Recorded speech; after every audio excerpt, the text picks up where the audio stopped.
Welcome to the Early Education Conversation, where we discuss the transformative power of early learning with thought leaders, educators, and community members.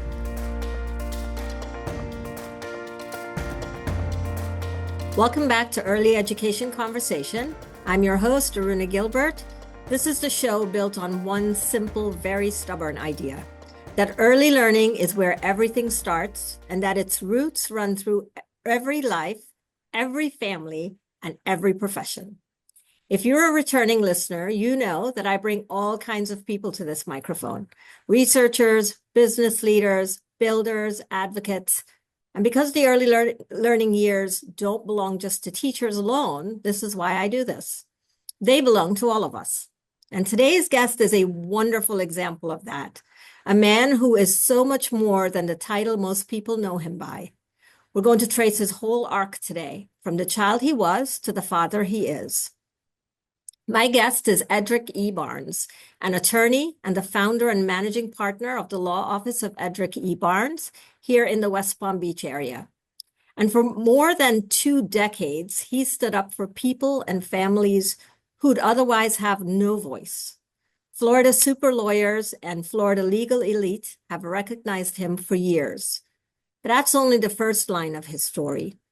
He's a father of 3, a husband, a life member of Kappa Alpha Psi, a philanthropist who gives himself to this community through the Children's Coalition, the Artist Showcase of the Palm Beaches, something that him and I both share in common, Rice Coleman Park, and more. There's an artist, I believe, in Edrick, and he's also married to attorney Sia Baker Barnes, the first African-American woman to serve as president of the Florida Bar. So Edrick, I'm so glad you're here. Welcome to Early Learning Conversations. Thank you, and I am delighted to be here and share my story and the arc of my life. So I start every conversation in the same place, and I want you to answer it however it lands for you. What does early learning mean to you? For me, early learning means an early foundation in your trajectory towards participating in society and participating in, I think, the American dream in a nutshell. Mm-hmm. Yeah, And, I love that. And I teach my kids that, and I tell kids that I'm asked about education. I'm asked about education quite a bit because I speak to kids and speak to anyone who will listen, who asks me how I got to where I am. And I believe that those early experiences, or early education, is so critical to the person that I became. Yeah, I'm glad you said that because I want to go looking for where that belief comes from in you. So, because I remember having this conversation with you, and that's the moment that stuck with me, that you talked about where you came from to where you are now. So take me all the way back before you were an attorney, before any of these titles. Take me back to the beginning. What were your own early learning years like? Well, in hindsight, I realized that a lot of the people that I was around um, emphasized the importance of education, but I didn't realize that they were. It was just something that was. They were educators, and quite a few of my family members were set to go to college or had aspirations to go to college. I had the fortunate experience of growing up around a lot of my father's family. So it wasn't, some people move away and it's just mom, dad, and their immediate family. But I had great uncles, I had great grandmother, I had grandmother. All of them, some of them were in walking distance, but all of them were within driving distance, within 5 minutes. So that allowed me to be around the culture of my family, so to speak. And they were one generation away from seasonal workers and domestics.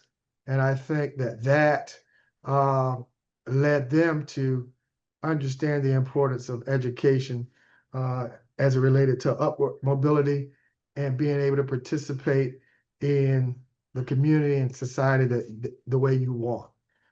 So because of that, I was always around education. I don't know if you recall World Book Encyclopedia, I do. National Geographic.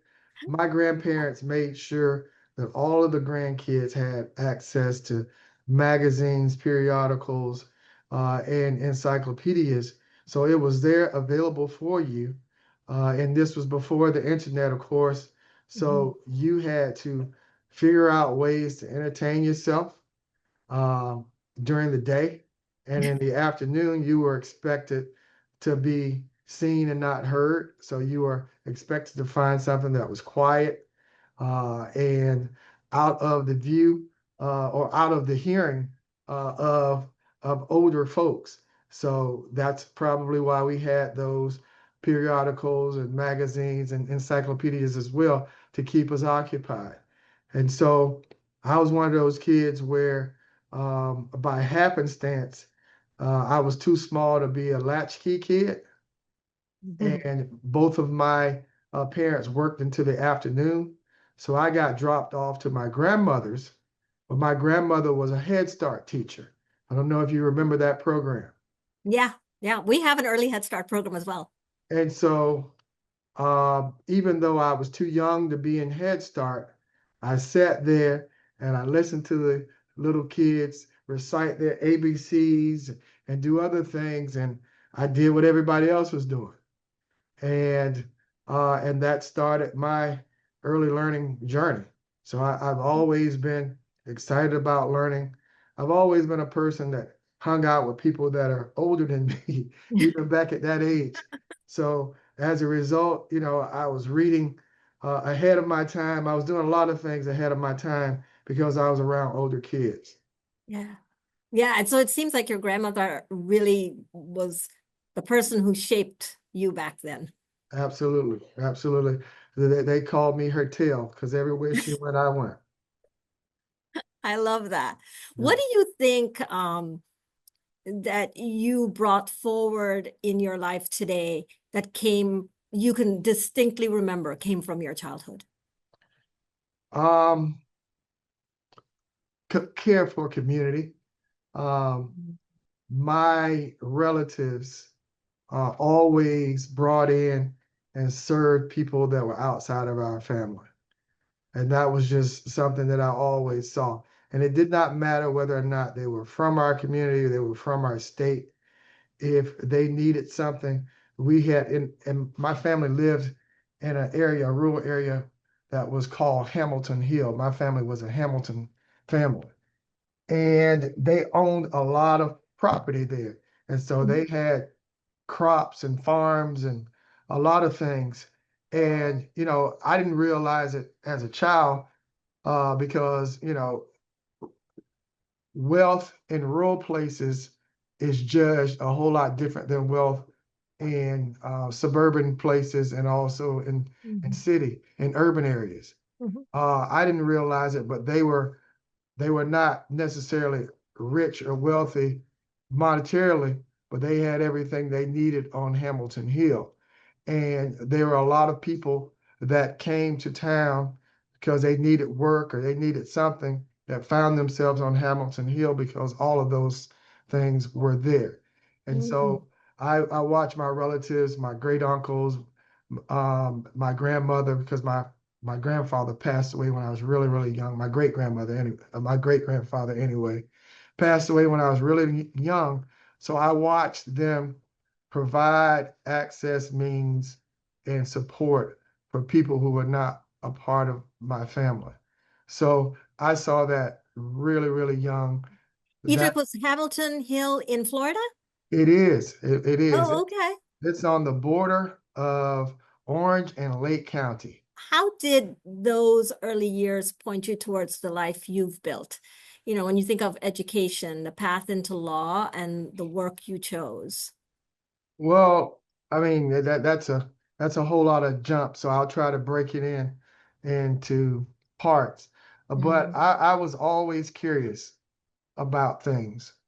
And I think the fortune that I had was to grow up in a rural place where you could filter out all of the noise and be a kid, a curious kid, not worry about safety, not worry about, you know, um, peer pressures as much as I see kids have to worry about and navigate now. So, my cousins and I, we would do things like lay on our back on a picnic table and pick out the shapes of clouds. And so once I got into, I started elementary school and middle school. I always wanted to be the best. I always aspired to, whatever the class was that was for the special kids, the gifted kids. That's what I was aspiring to because I wanted to show everybody that I was just as bright or brighter than everybody else. So that's how I was in elementary school. That's how I was in middle school. That's how I was in high school. And, that led to me getting into the college that my parents met at. My parents met at Florida State. And I met my wife. And she was great. She's a great student. I was a great student once I got focused. I got there and I was partying. I was from a rural area. And, that was way more access and independence than I was ready for.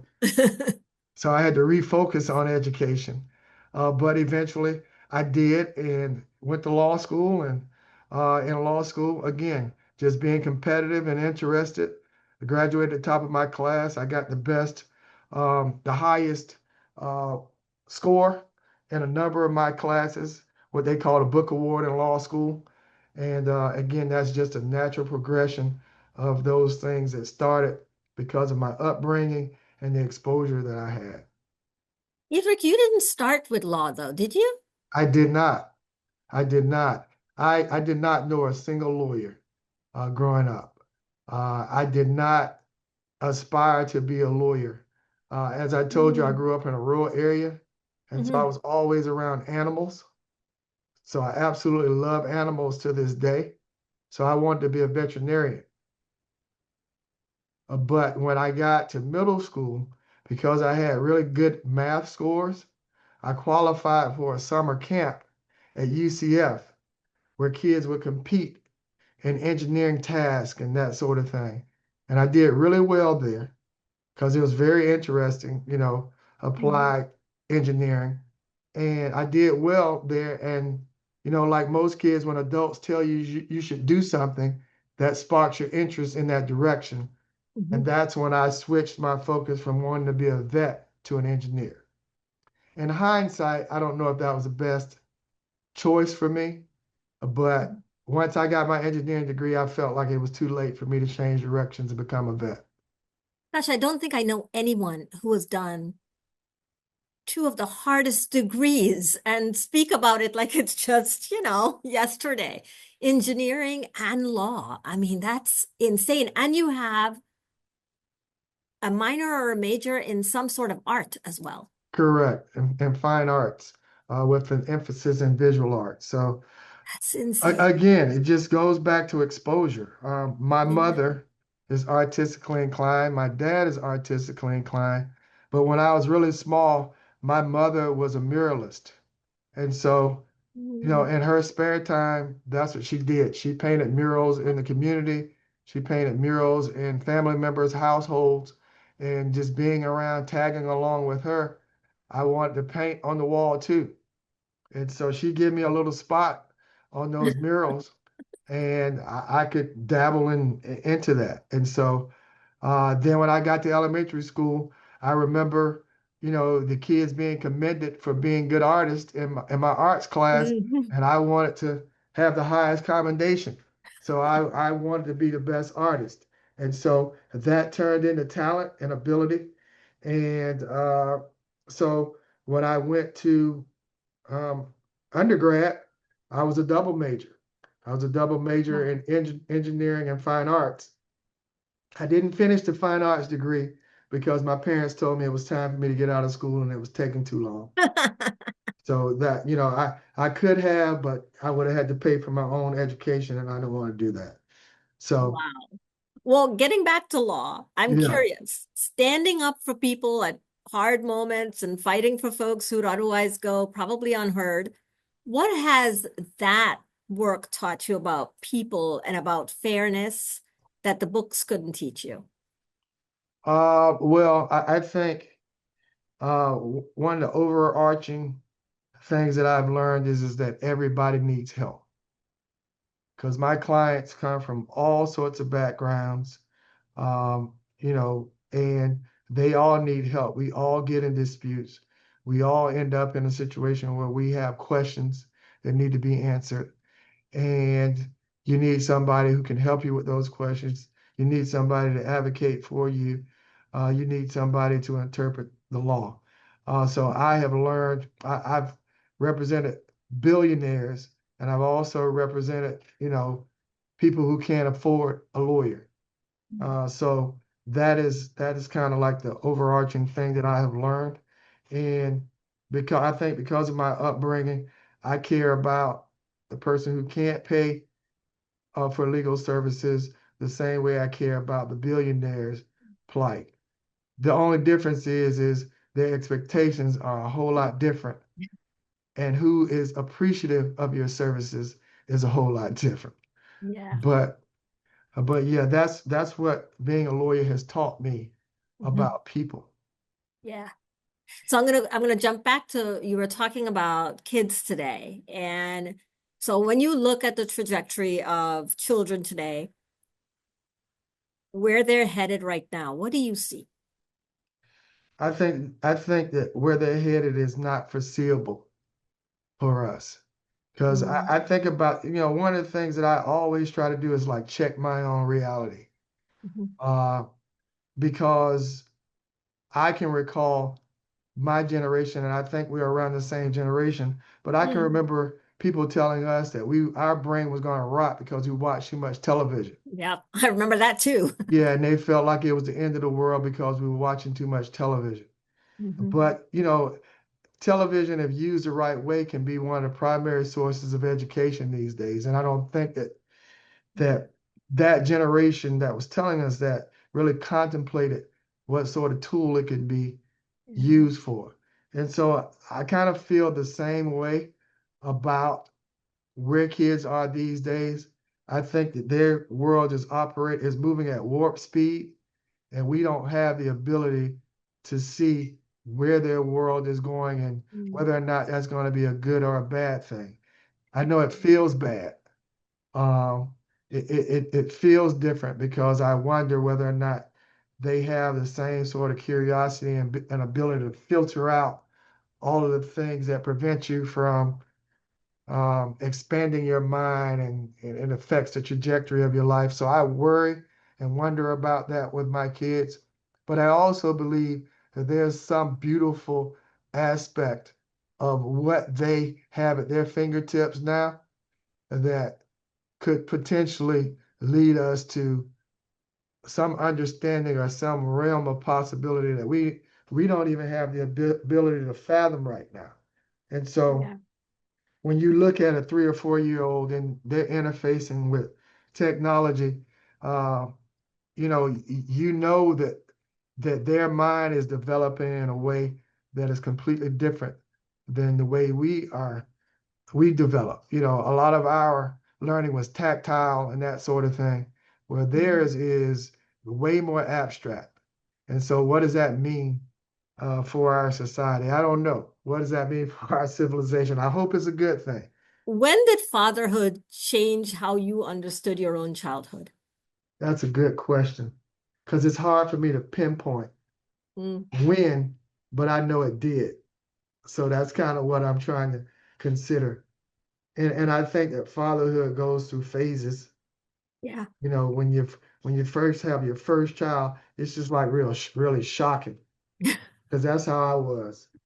I was like, is somebody, because there were so many things that I thought I was going to have more time to develop skills that I had more time to develop.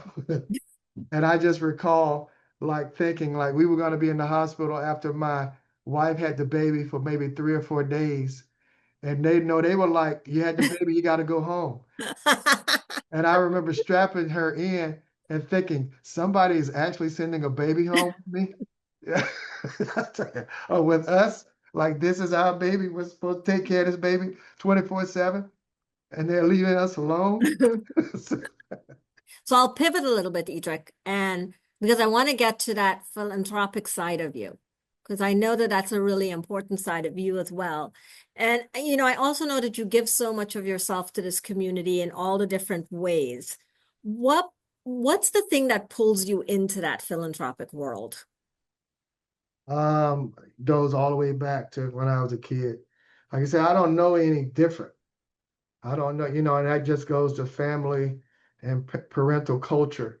I mean, on both sides, both my dad and my mom, they were always community servants. Mhm. I told you what my mom did as a job, but in addition to that, she was involved in her sorority. They were constantly having events to support the community, involved in the church. The church was constantly involved in that. My mom, she'd make me get up and go to Special Olympics, and I would help with Special Olympics, but it taught me compassion. Like, and I grew up in a rural area where some of the kids came so far to be Mhm. educated that if their parents didn't pick them up at a certain time, then they weren't gonna be able to be picked up. So the teachers would have to take those kids home with them. So, that was community support. And so that's what I saw. And the same thing with my dad. My dad, through his fraternity and church and everything else, was always involved in something that was community related. So now in my own life, my wife constantly tells me like I'm too much of a bleeding heart, but I can't help it. And she's like, you don't hang up on telemarketers. You're not rude to telemarketers. You're not rude to handlers. You like these guys. These people are just taking advantage of you. But of course, she grew up in a in an urban environment, so where people were around her that were like that. But that's not that's not how I was raised. So Well, I want to, we talked about you being an artist, and I could see, little Edric drawing and painting on his mural. So let me ask this question. What does the creative side of you understand about children that the lawyer might not? well, look, I think I take a lot of creativity into being a lawyer. Hmm, Um, I think a lot of times they're one and the same. So I don't necessarily separate them, I like but that. just looking at things with a really open mind and not prejudging people or things. Um, I think that artists have to do that if they're going to be good at it, Mhm. and taking advice. I think that kids are really good at being sponges and listening. Uh, Yeah. One of my first mentors in the practice of law told me something that I still carry with me every day, and I think it goes to like artistic instruction too. And he Mhm. told me if you listen to your clients, they will teach you exactly how to win your case. And he was like, all of these people, a lot of these lawyers, they can't get out of their own way because they have this fancy education and they know the law. So they're going to force the law down their client's throat as opposed to listening to the facts of what's going on with their client. And again, the client, if you listen to them, will tell you exactly how to win the case. And I think it's the same thing with artistic instruction, and also with looking at whatever your subject matter is. Because my subject matter has always been realism, Mhm. but I've learned over the years that realism is relative, because light and form can show you things if you just let it, that is different than just doing representational art that Mhm. looks exactly like what you are painting.